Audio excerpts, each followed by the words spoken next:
Hey folks, it's your buddy Mike Messier. Just saw Love Lies Bleeding. God, what a wonderful film. It's exciting, it's innovative, edgy, and a lot of films post Pulp Fiction, post Reservoir Dogs have tried to capture this Quentin Tarantino esque style of film. This one, I think it's a nice evolution of that. Instead of just trying to rip off a Tarantino film, this filmmaker, I believe the name was Ross, something or other, Ross Glenn, I don't know. But the filmmaker, whoever was in charge of this thing, has their own style. You could kind of say it's Tarantino esque, but there's a bit of hyper reality. Spoilers, by the way. Should you see this movie? Should you not? I think you should. I think most adults could handle this movie. Probably most teenagers could handle it. There are, I don't know, there's violence. There's graphic, realistic violence. Violence, in my opinion, that is going with the story. It's not just, like something like Saw. I don't particularly like because it's just that's the whole story is the gore and the violence and the torture. But this one, when the violence is there for a reason, it's what do you call it? It's mandated or it's necessary for the storytelling, and it works. And there's lesbianism, which in Kristen Stewart's case, I'm a big fan of hers. I think she's a tremendous actress. I liked a role she did maybe 2 or 3 years ago that I think was kind of overlooked. She played Princess Diana in a movie. I think it was just titled Diana. And at the time, there was some type of TV show that I did not watch that everyone was all happy about, that it was about the royal family. And some other actress played Diana in that show, which I never watched. But here, in that movie of Kristen Stewart playing Princess Diana, I thought she was tremendous. Other things she's done, the modern day Charlie's Angels remake. And, of course, going back to Twilight. But I think the Twilight thing was just kind of like her introduction to the world. I can't remember those movies too well. But in any event, I'm a big fan of that lady and her acting. I think she's got a great screen presence.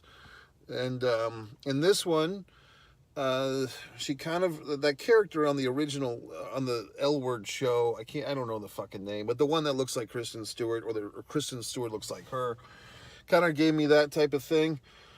So now, if you've seen the movie, if you haven't seen the movie, and I'm going to spoil the fuck out of it, so you can go see the movie and come back and then compare notes or whatever you want to do. Just don't forget. In fact, you can subscribe. It might help the process.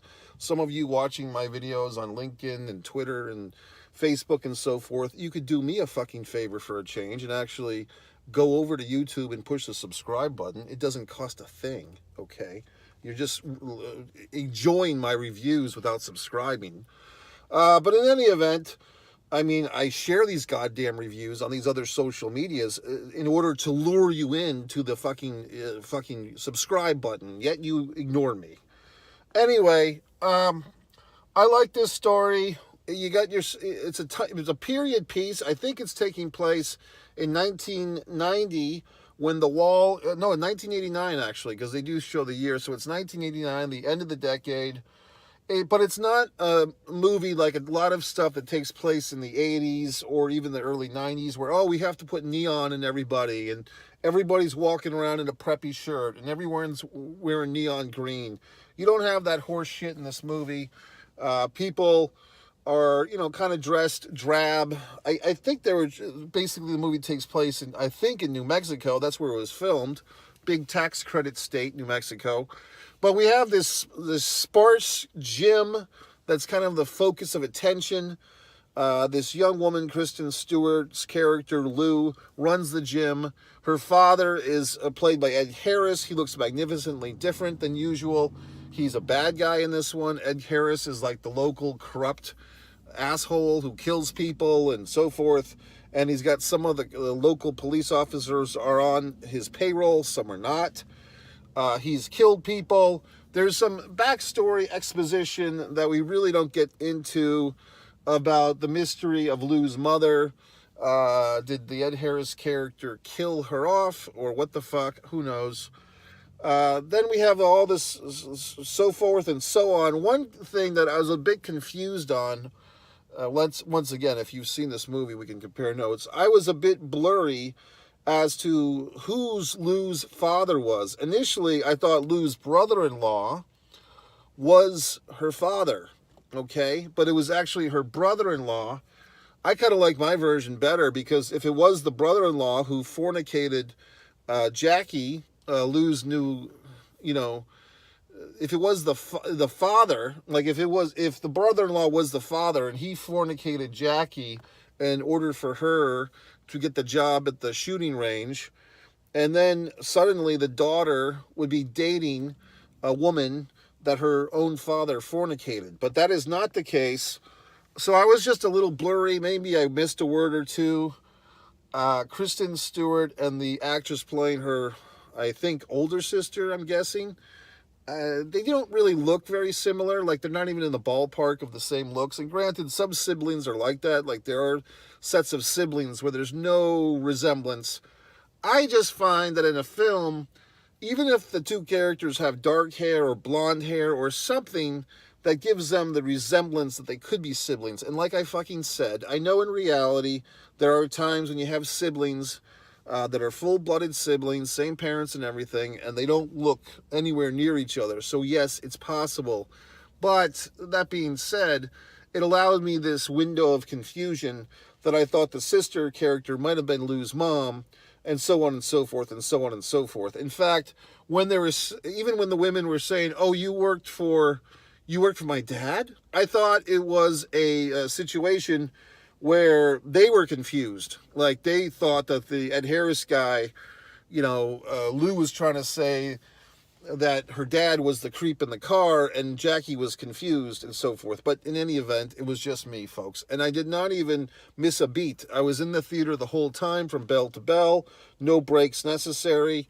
I did get into the theater. I had a back row left seat assigned to me.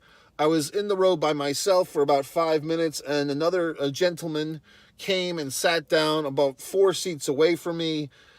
He had a big bucket of popcorn by himself, and he was just chomping away, and I could not tolerate hearing this gentleman chomp on his goddamn popcorn. So I went to not the front row, but the third row, which was the handicapped friend row, and I sat in a handicapped friend seat because I am a friend of the handicapped and everybody.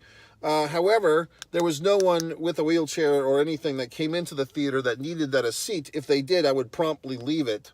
So I sat kind of in my own little island away from assholes, but I could hear people. There wasn't a ton of people in the audience, maybe 7. I could hear there was some LOL moments, laughing out loud. There was some hushes. I had a few audible gasps. I had a few audible moments when I just couldn't control myself, because this is a type of movie, especially I wasn't really sure what the story was going into it, where I was just getting provoked to make noise, okay? So I enjoyed it. I mean, this is a good ride. Like the stuff at the end where, once again, fucking spoiler, when Lou kind of like Incredible Hulks up and becomes like 50 feet or 100 feet tall. See, that's cool. See what I'm saying? Like, some people, and I've been in this situation where you're making a movie, because I do, one man on a camera films. You can see my movies made for a fraction of the cost of these fucking movies, not by my choice. But in any event, seeing that moment, it's like, well, this works. Like, because that is a pivotal moment in the film and also the filmmaker's career, where the soft thing to do, or the reliable thing. Okay, Lou comes back. She's all fucked up. She goes and she defends, not Lou, but Jackie comes back to defend Lou against the evil father. And then Jackie ends up getting shot and killed, and Jackie's the sacrifice, or whatever the fuck. Or someone sacrifices for someone, and the end of the movie comes, and one of the two women is driving the truck with the cat out to wherever the fuck by themselves. That's like the soft choice. This filmmaker, whoever the fuck it was, male or female, I don't know, they doing an Incredible Hulk thing where suddenly this character that we've seen in realism now for an hour and a half is suddenly Incredible Hulking and becoming 100 feet tall. And the whole steroid routine of jacking up on the human testosterone and so forth, it kind of plays into that. So, yes, we are entering a realm of not reality, fantasy here. We're entering a realm of surrealism and so forth. But because the movie was so grounded before that, and we have seen movies like this before, we have seen gritty, small town, desperate people killing each other and families turning against each other and shady characters. We've seen all that shit a million fucking times. But we haven't seen a woman Incredible hulk up, okay? So I enjoyed it. I did. I don't know. I mean, I think if you're one of these assholes that, oh my God, it's a lesbian couple, or oh my God, it's violence and there's physical abuse here. We don't really see the brother-in-law abusing his wife, do we? Except we do see the after effects. We see her with a bruised face, severely, a busted lip. So unless you're a person who shies away from that, like, oh, I can't deal with reality of situations, well, go knock on your neighbor's door, borrow a cup of sugar, and see what the hell's going on in there for a change. I mean, there's corruption and horrible things everywhere in the world, okay? It's reality. So in this movie, whatever the fuck, it all tied together, and I enjoyed it. So, I mean, I don't know what to tell you. I mean, now, some assholes, I think, will hinge on to this movie, and they'll watch it a lot, and it'll be like their little thing. And if this was the VHS days, which it's not, they would fucking play the VHS until it snapped, the tape, that is. I would say I enjoyed this movie. I wouldn't turn it off if it happened to come on cable TV. Will I necessarily have to run out and see it in a theater again? Not really, because I think I got it all the first time. And there's so many wonderful movies to go see. I mean, this weekend, it's the big Godzilla Kong thing. I went through this whole goddamn turmoil with people I know. I say I'm going to go see this movie on Easter Sunday, IMAX, 3D screen, and people are trying to convince me to change my time or change my theater. That's why I keep things to myself sometimes, because people, you tell them your wonderful fucking plan, instead of just going along with it. They want to tweak it. They want to modify it. Well, get your own goddamn plan, okay? So anyway, that's when I'll see the Godzilla Kong. Of course, just as I fucking predicted, because I was thinking to see that movie basically today. It didn't happen. But people, Twitter and Facebook and YouTube always have to plaster some level of spoiler. So some asshole plastered something, and I saw it, like a little headline. I won't even share it, because that's the type of person I am, about the Godzilla Kong movie. It wasn't a big reveal, but it was just enough. Assholes always fucking do that. Like, if they saw some goddamn movie or TV show that you didn't see, and you say, hey, please don't say anymore, because I'm going to go see it. Okay. Well, I'll just say this. And they rattle off some goddamn fact of the project, of the movie or the TV show that you haven't seen yet, and you just fucking requested them to keep their goddamn mouths shut, but they're not capable of doing so. I mean, the human existence is deplorable.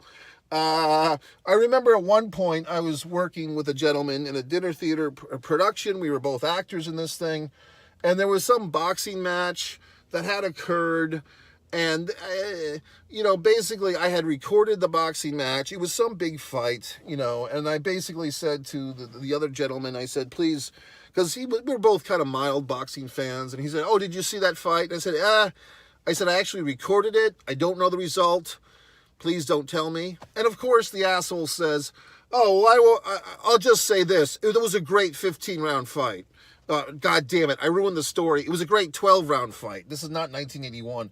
It was a great 12-round fight. So basically what he's telling me is, I'm not going to tell you who won, but I'm going to ruin the goddamn suspense of you wondering if there would be a knockout in rounds 1 through 12 by telling you that it's a 12-round fight. Okay, flying asshole. Did you have to do that? No, but you fucking did. Thanks. So any goddamn way. Whatever the fuck. Some asshole commented on one of my videos. They were saying, well, this guy who runs the channel gets to swear and say insulting things, and we don't get to do that. I'm out. What the hell are you talking about?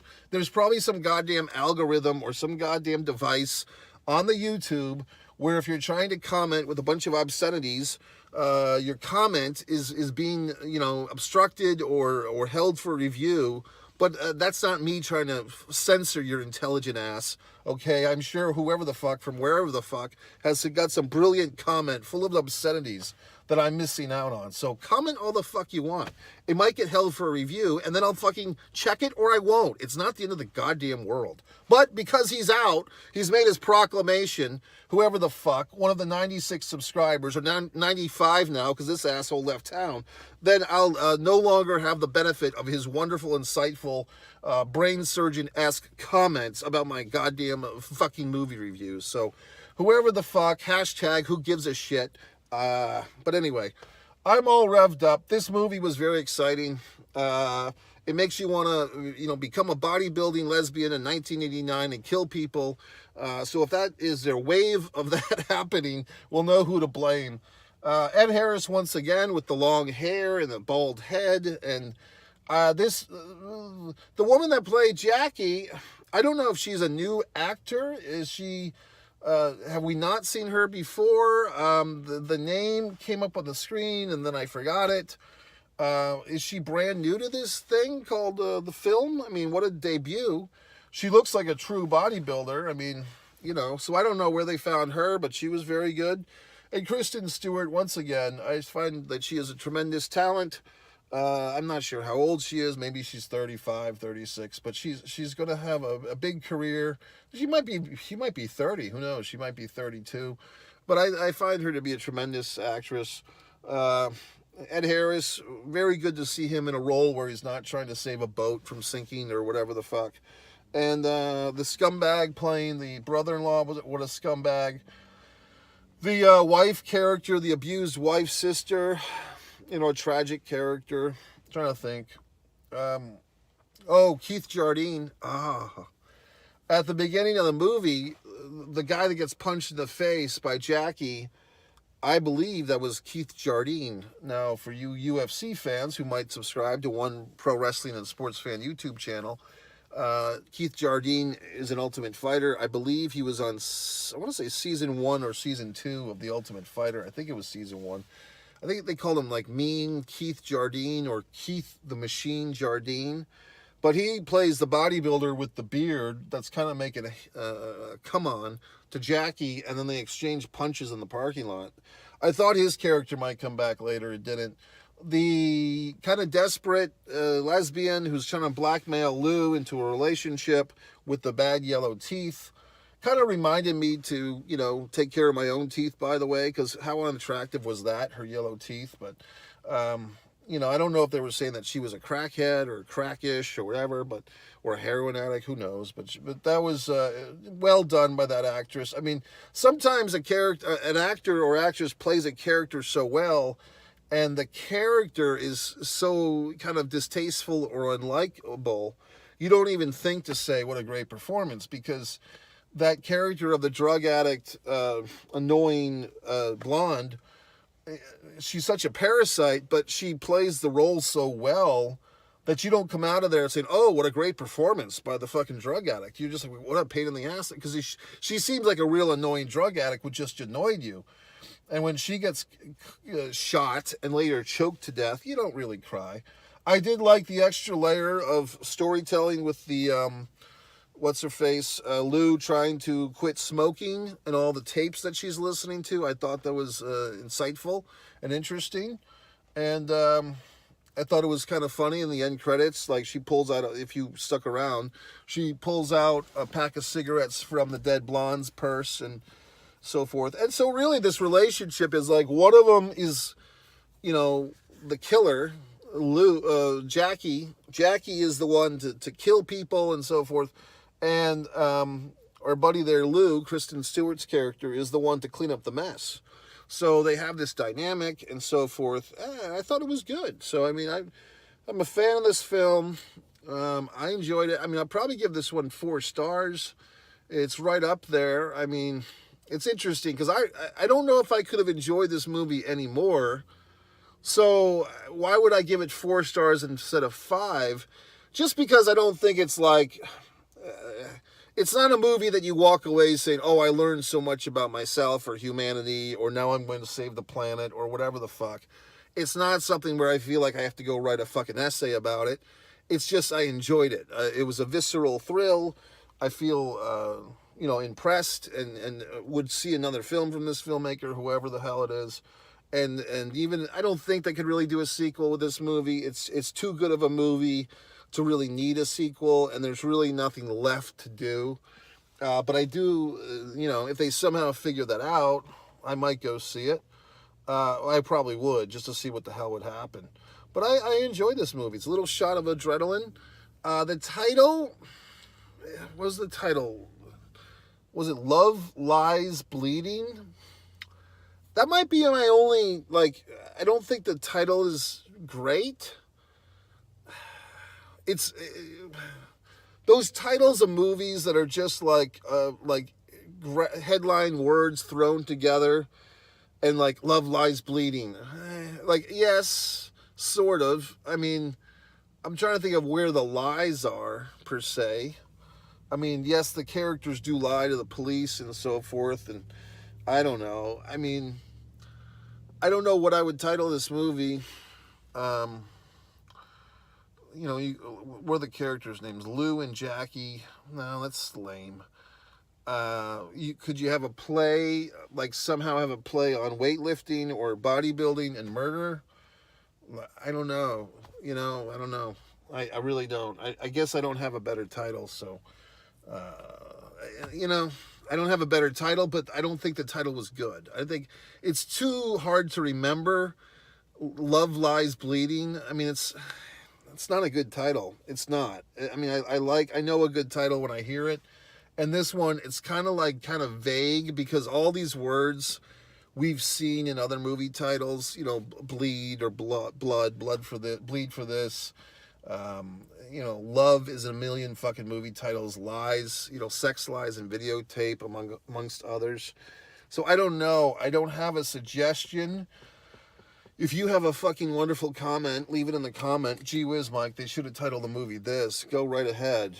But I don't have a better title for it, except to say I didn't like the title that it had. It was too... It didn't paint a portrait for me. Here's a little aside on titles for films. Some movies or books or whatever the fuck, the title kind of helps someone want to read the story or see the movie or whatever the fuck it is. Like, the title promotes it. And other titles, you actually have to see the project, see the movie, or read the book, and then the title makes sense. Especially with films. There are films where if you see the movie and then you know the title, it all comes together. But if you just hear the title and then some other movies, the title is such a good exploration, you go see it. Now, for instance, we can take Twilight for an example, as we've discussed earlier. Twilight, if you just said Twilight and be like, what the fuck is that? You know what I mean? It's like, oh, it's a vampire thing and the blah, blah, blah. So, okay, now it makes sense. And I'm not saying this is in a world where people didn't know about the book, right?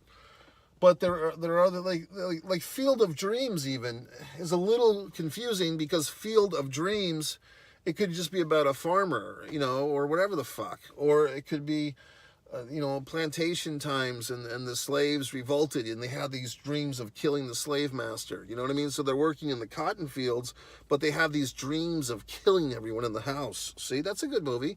And that could equally be Field of Dreams. It doesn't have to be about baseball. So now if you stick the fucking baseball field onto the movie poster, okay. But other titles, The Wizard of Oz, okay. We've got a wizard and we've got something called Oz, which at the time nobody knew what the fuck that was.